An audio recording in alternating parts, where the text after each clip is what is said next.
श्री राम गीता भूमिका। सारा संसार किसी अदृश्य शक्ति द्वारा संचालित है। समय पर सूर्योदय सूर्यास्त होना, जाड़ा गर्मी बरसात का अपने समय पर होना, सतयुग त्रेता द्वापर कलयुग में नियम अनुसार धर्म अधर्मशील स्वभाव आयु तथा शक्ति का परिवर्तित रूप, मनुष्यों में भी दैवी तथा आसुरी प्रकृति की भिन्नता, सहोदर संतान में भी शील स्वभाव आदि की भिन्नता, जड़ चेतन के अनेक रूप आदि ऐसे तथ्य हैं जिन्हें स्वतः समुद्भूत व क्रियाशील नहीं माना जा सकता। व्यवहार में भी देखा जाता है कि छोटा से छोटा कार्य भी बिना कर्ता के संभव नहीं, फिर इतना बड़ा विस्तृत संसार, आकाश पाताल समुद्र पहाड़ नद नदी बिना कर्ता के हैं, यह सोचना केवल अज्ञान मूलक है। जिस प्रकार मनुष्य अपने बनाए मकान दुकान बगीचे आदि संपत्ति की रक्षा के लिए सदा सचेष्ट रहता है, उसी प्रकार वह कर्ता भी अपनी इस विशाल कृति की सुरक्षा के लिए सतत सचेष्ट रहता है। इसी को भगवान कहते हैं। ये सर्वव्यापक सर्वशक्तिमान अज्ञेय अनंत तथा अनादि हैं। इनकी संकल्प शक्ति से ही चराचर जगत की उत्पत्ति पालन तथा विनाश होता है। त्रिकालदर्शी महर्षियों ने तपोबल से दिव्य दृष्टि प्राप्त कर इस संबंध में बहुत कुछ जानने में सफलता प्राप्त की है। यह सारा ज्ञान संस्कृत वाग्मय में दुर्लभ ग्रंथ रत्नों के रूप में सुरक्षित है, जिनका अनुवाद मातृभाषा हिंदी में भी आंशिक रूप से उपलब्ध है तथा अन्य प्रांतीय भाषाओं में ऐसा साहित्य पाया जाता है। विभिन्न धर्मावलंबियों के पंथ प्रवर्तकों ने इसी शक्ति को अपनी बुद्धि के अनुसार विभिन्न नाम दिए हैं और पंथ चलाने के लिए अपनी योग्यता व परिस्थिति के अनुसार पुस्तकें लिखी हैं, जिन्हें उनके अनुयायी ईश्वर प्रदत्त मान उनका अंधानुसरण करते हैं। उन पर विचार व धार्मिक मीमांसा अपराध माना जाता है। जिस प्रकार मनुष्य अपनी संपत्ति की सुरक्षा के लिए सशक्त रक्षक नियुक्त करता है, उसी प्रकार भगवान सृष्टि की सुरक्षा के लिए समय समय पर संत महात्माओं तथा महापुरुषों के रूप में अपनी आंशिक शक्ति के रूप में नियुक्त करते हैं, जिन्हें कला अवतार भी कहा जाता है। संत तुलसी, सूरदास, पंडित मदन मोहन मालवीय आदि आधुनिक तथा श्री शंकराचार्य, श्री रामानुजाचार्य, श्री वल्लभाचार्य आदि प्राचीन काल की ऐसी ही विभूतियां थी। सभी जानते हैं इन महापुरुषों ने कितना उपकार किया समाज का, भ्रांत तथा पथभ्रष्ट लोगों का मार्गदर्शन किया। भगवान की 16 कलात्मक शक्ति है। शूद्र जीव जंतु भगवान की एक कलात्मक शक्ति से 3 कला तक की शक्ति से विकसित होते हैं। पशु आदि 4 कला तथा मनुष्य 5 से 7 कला तक की शक्ति से विकसित होता है। साधारण मनुष्य 5 कला विशिष्ट योग्यता व प्रतिभा से संपन्न लोग 6 से 7 कला की शक्ति से विकसित होते हैं। 8 कला से पूर्वोक्त महापुरुषों का विकास होता है। यदि कभी आसुरी शक्ति प्रबल हो, दैवी शक्ति को पराभूत कर सृष्टि में संकट उत्पन्न करती है और 8 कला वाले रक्षकों के नियंत्रण में नहीं आती, तब प्रभु परिस्थिति के अनुसार 9 से लेकर 16 कला तक के अवतार ले उसका नियंत्रण कर सृष्टि में शांति अवस्था तथा सामान्य स्थिति लाते हैं। भगवान ने गीता में कहा है, यदा यदा ही धर्मस्य ग्लानिर्भवति भारत अभ्युत्थानम धर्मस्य तदात्मानं सृजाम्यहम् परित्राणाय साधूनां विनाशाय च दुष्कृतां धर्म संस्थापनार्थाय संभवामि युगे युगे। जब धर्म का ह्रास हो, अधर्म बढ़ता है, तब मैं नियमन के लिए स्वयं अवतार लेता हूँ। आगे और स्पष्ट करते हैं, सज्जनों की रक्षा कर दुष्टों का संहार करने के लिए प्रत्येक युग में आता हूँ, क्योंकि अधर्म बढ़ने से ही पापाचार बढ़ता है।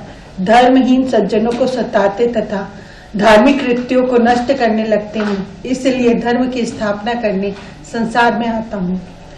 यद्यपि भगवान के 10 अवतार हुए हैं, तथापि अन्य अवतार मानव प्रकृति के अनुकूल न होने से केवल पूज्य है, अनुकरणीय नहीं। भगवान श्री राम तथा कृष्ण जी का अवतार मानव प्रकृति के अनुकूल होने से अधिक प्रिय हुए, इसलिए इनके उपासकों की संख्या सर्वाधिक है।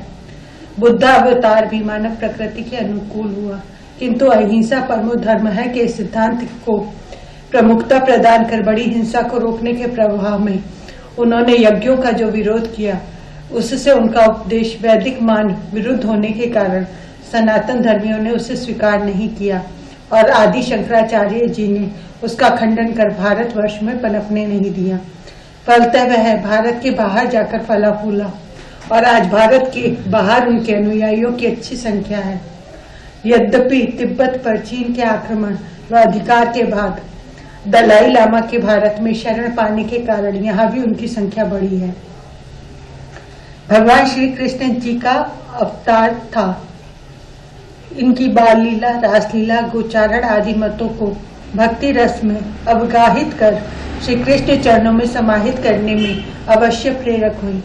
अघासुर, बकासुर, पूतना आदि का संहार, गोवर्धन धारण, कुब्जा का उद्धार, मुष्टि चाणूर मर्दन, कंसवध आदि लीला में भगवत्ता का प्रत्यक्ष दर्शन करा भक्ति भाव बढ़ाने में सफल हुई।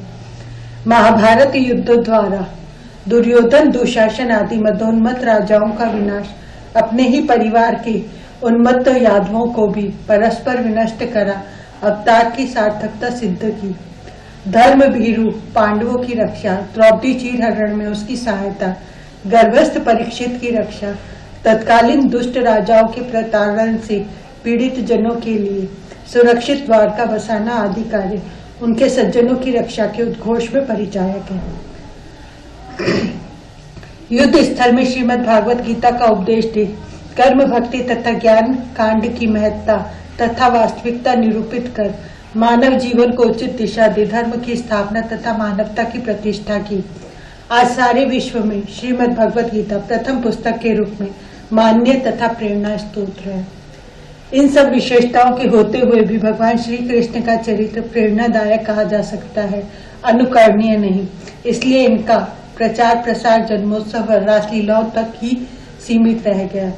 वल्लभाचार्य जी ने इस वैष्णव संप्रदाय का प्रचार किया, किंतु वह गुजरातियों व गोस्वामियों तक प्रायः सीमित रहा।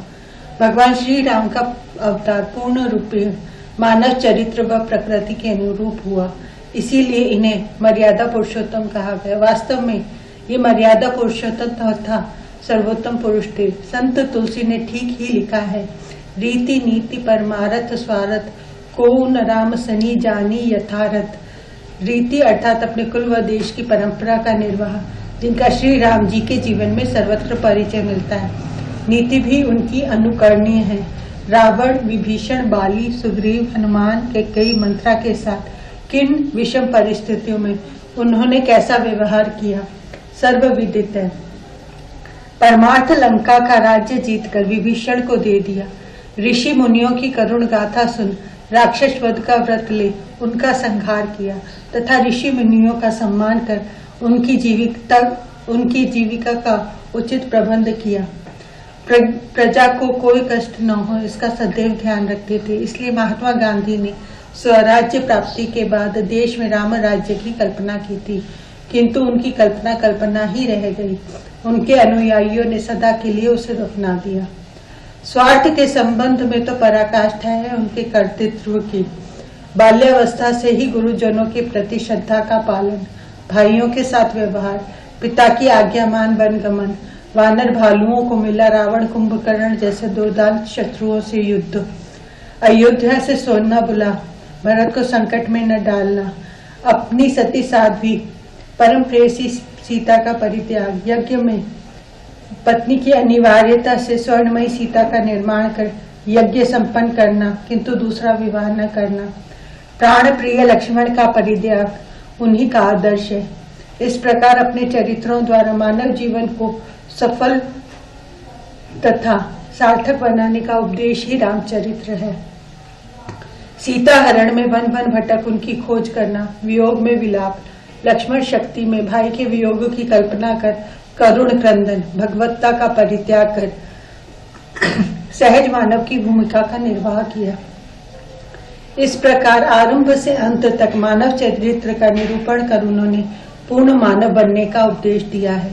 यही कारण है न केवल भारत अपितु विदेशों में भी अनेकों प्रकार से रामचरित्र चित्रण किया गया है। अनेक रामायण व गाथाएं लिखी हैं कवियों ने। देश की सभी भाषाओं में ऐसी अनेक गाथाएं उपलब्ध हैं। इनमें संस्कृत में श्री वाल्मीकि रामायण, जिसे आदि महाकाव्य कहा जाता है, वह भाषा में तुलसीकृत मानस बहुत प्रचलित व प्रसिद्ध है। श्री रामानंदाचार्य, रामानुजाचार्य आदि अनेक आचार्यों ने वैष्णव धर्म का सर्वाधिक प्रचार व प्रसार किया है। यही कारण है कि साधु समाज में सबसे बड़ी संख्या वैष्णवों, इनके मठों, मंदिरों तथा प्रतिष्ठानों की है। जनता में भी सबसे अधिक संख्या राम भक्तों की ही है। यही कारण है कि श्री राम जन्म भूमि विवाद को लेकर राम भक्तों का जनमानस उद्वेलित हो उठा है। इसके विरुद्ध अनेक दलों का विरोध होते हुए भी इस प्रवाह को रोकना भारत सरकार के भी बूते के बाहर है।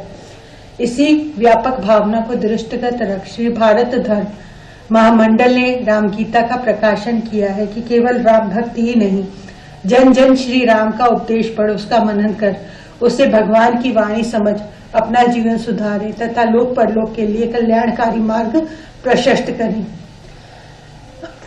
इसमें भी 18 अध्याय हैं, जिनमें कर्मकांड, उपासना तथा ज्ञान कांड का मार्मिक विवेचन है। गागर में सागर भर देने का प्रयास किया गया। आशा है इससे जनसाधारण का कल्याण होगा। आधुनिक दंभी, स्वार्थी तथा सिद्धांतहीन लोगों की भ्रामक प्रचार से भटके लोग अपना हितकारक सुमार्ग चयन करने में सफल होंगे। श्री भारत धर्म महामंडल ने ऐसी ही अनेक दुर्लभ पुस्तकें प्रकाशित की हैं देशवासियों के लाभ के लिए। संपर्क स्थापित कर लाभ उठाना। ब्रज मोहन दीक्षित, अध्यक्ष, all India council, Shri Bharat धर्म महामंडल, लहुरावीर, वाराणसी। श्री मर्यादा पुरुषोत्तमाय नमः। श्री राम गीता।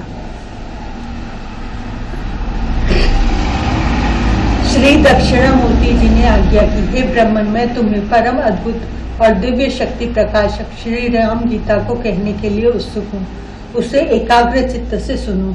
सब लक्षणों से युक्त और ब्रह्मलोकों को जय करने वाली अयोध्या नामक मनोहर नगरी प्रत्यक्ष वैकुंठ के समान प्रसिद्ध है। उस नगरी के उद्यान, बड़ा बगीचा में सर्व ऋतु विराजमान है।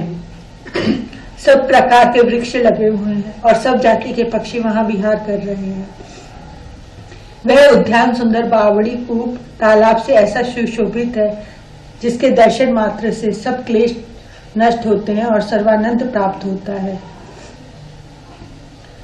उस उद्यान के बीच में करोड़ों सूर्यों की क्रांति के समान कांति वाला रत्न मंडित सुशोभित है, जो सुवर्ण के अनेक खंभों से ऐसा दीख पड़ता है मानो उसे श्रेष्ठ देवताओं ने धारण कर रखा हो।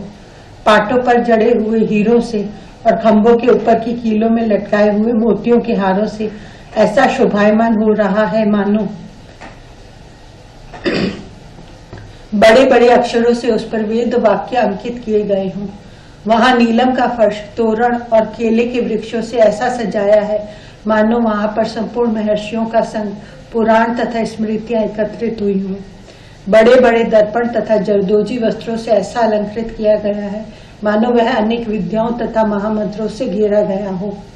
अनेक प्रकार के चित्रों से और मालती, मल्लिका, अशोक आदि से ऐसा सुसज्जित है मानो शांति, दांति आदि सद्गुणों से तथा दर्शन, श्रवण आदि से आवृत्त हो। चंदन, अगरू, कपूर आदि से तथा फल फूलों से ऐसा भरा पूरा है मानो सांख्य, योग, समाधि तथा चिद आनंद आदि वृत्तियों से युक्त हो। तांबुल के बीड़े, उत्तम लौंग आदि से तथा भिन्न भिन्न प्रकार के सोने के पात्रों से सुशोभित है मानो उत्तम भक्ति तथा निष्काम कर्मों से घिरा हो। धूप, दीप आदि से तथा नाना प्रकार के सुवर्ण के सिंहासनों से ऐसा मनोहर है मानो स्वधाकार, स्वाहाकार और तथा श्रेष्ठ यंत्रों से वह मंडित हो। विविध बाजों तथा षड्र संयुक्त खाद्य पदार्थों से वह ऐसा सजा है मानो अष्टांग योग तथा स्वात्मानंद रूपी अमृत के तुषारों से युक्त हो। अनेक जन्मों की तपश्चर्या के समूह से ही जो देखा जा सकता है और विश्वकर्मा के लिए जिसकी मन कल्पना से भी देख लेना असंभव है।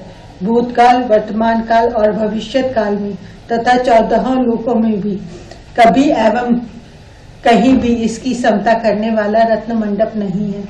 उस रत्न मंडप के बीच में हीरा, नीलम और मोतियों के हारों से सजाया हुआ सोने का एक उत्तम और विशाल सिंहासन शोभायमान है। श्री रामचंद्र जी सीता, भरत, शत्रुघ्न और लक्ष्मण के द्वारा सेवा ग्रहण करते हुए उस सिंहासन पर नित्य ही विराजमान रहते हैं। जो भगवान सरस्वती जी, ब्रह्मा जी, सनक आदि मुनीश्वर और वशिष्ठ आदि तथा शुक आदि महर्षियों द्वारा स्तुति किए जाते हैं, वे कभी वेद पाठी शिष्यों को न्याय व्याकरण का पाठ पढ़ाते और कभी वेदांगों की भली भांति शिक्षा देते हैं और कभी प्रधान अधिकारियों को वेदांत में कहे हुए रहस्यों के अर्थ का बोध कराते, कभी आत्मा के साथ क्रीड़ा करते और कभी आत्मानंद में मग्न हो जाते हैं। हीरे, नीलम, गोमेदक, पुखराज आदि रत्नों से जटित सोने के किरीट को नित्य शीर से सुशोभित करते हैं। सूर्य चंद्र के समान कांति वाले कुंडल उनके दोनों श्रवणों से शोभायमान है, जो और दो केयूर उन्नत स्कंधों से सुशोभित है। अंगूठियों को अपनी अंगुलियों से भूषित किया है और बड़े बड़े मनोहर मोतियों के हारों को उरोदेश तथा कंठ के द्वारा सुशोभित किया है। कटी, जानु और उरु से नीलंबर, कटी, जानु और उरु से नरम पीतांबर स्वयं अलंकृत किया है तथा बिना मुरझे हुए चरण कमलों के युग्म से नुपुरों की जोड़ी शोभायमान है। शंख, चक्र, गदा और पद्म को धारण करने वाले जगत के स्वामी भगवान श्री रामचंद्र जी सिंहासन पर बैठे हुए आत्मा में लीन हुए। श्रम के कारण अभूत लौकिक और वैदिक कर्मों से चंचल चित्त हुए श्री रामचंद्र जी ने चारों ओर से अंतःकरण को हटाकर उसे एकांत में परिणत किया। श्री राम के संकेतों को जानने वाले ब्रह्मा आदि देवता तथा लक्ष्मण आदि परिजन द्वारपाल हनुमान को वहीं छोड़कर चुपचाप वहां से हट गए। फिर रावण के शत्रु रामचंद्र वहां स्वयं बद्ध पद्मासन हुए और उन्होंने सब इंद्रियों को विषयों से हटाकर समस्त वेदांत में कहे हुए विकल्प रहित निरंजन निर्गुण सच्चिदानंद घन निश्चल ब्रह्म में मन को स्थापन किया और शीघ्र ही वे अखंड आनंद के सागर स्वरूप निर्विकल्प समाधि में अत्यंत आदर के साथ निमज्जन करने लगे। परमानंद स्वरूप अर्थात निर्विकल्प समाधि संपन्न पुरुष जहाँ अन्य कुछ नहीं देखता, अन्य कुछ भी नहीं सुनता और कुछ नहीं जानता, उस समाधि के सुख के अनुभव से सब इंद्रियों को उल्लसित करते हुए संसार रक्षा की बुद्धि के बीज से प्रेरित होकर श्री रामचंद्र पुनः व्युत्थान दशा को प्राप्त हुए, अर्थात जगत की ओर उनकी दृष्टि पड़ी।